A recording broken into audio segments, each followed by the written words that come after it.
অনেকে বলেন সন্তান দল বালক ব্রহ্মচারী শিষ্যরা মেলাচ্ছ, বাবা মা মারা গেলে শ্রাদ্ধ করে না। কথাটা ভুল।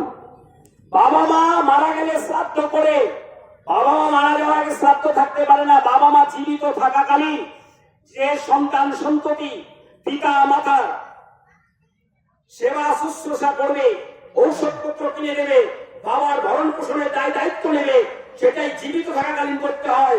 মারা যাওয়ার পর একটা কাজ থাকে, সেটা অন্ত্যেষ্টিক্রিয়া, মানে শেষের কাজ। শ্মশানে গিয়ে পুড়িয়ে দেওয়া বা চিতায় গিয়ে পুড়িয়ে দেওয়া, গোরস্থানে গিয়ে মাটি দেওয়া, এটাই অন্ত্যেষ্টিক্রিয়া, এটাই শেষের কাজ। মারা যাওয়ার পর এটাই করে। আর জীবিত থাকাকালীন শ্রদ্ধার সঙ্গে তাকে পূজা অর্চনা করাটাই হচ্ছে শ্রদ্ধা বা শ্রাদ্ধ। সেটা করতে জীবিত থাকাকালীন, মারা যাওয়ার পরে নয়।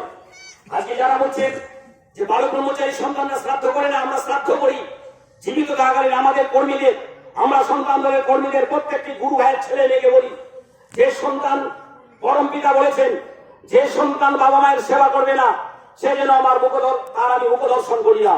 তাই বাবা মার সেবা করাই প্রকৃত ধর্ম। বাবা মার সেবা করলেই আমি পাই। কে বলছেন? আমার পরম পিতা বালক ব্রহ্মচারী।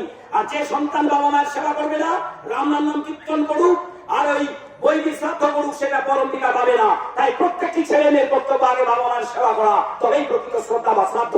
এটাই বলেছেন আমার পরম পিতা বালক ব্রহ্মচারী মহারাজ।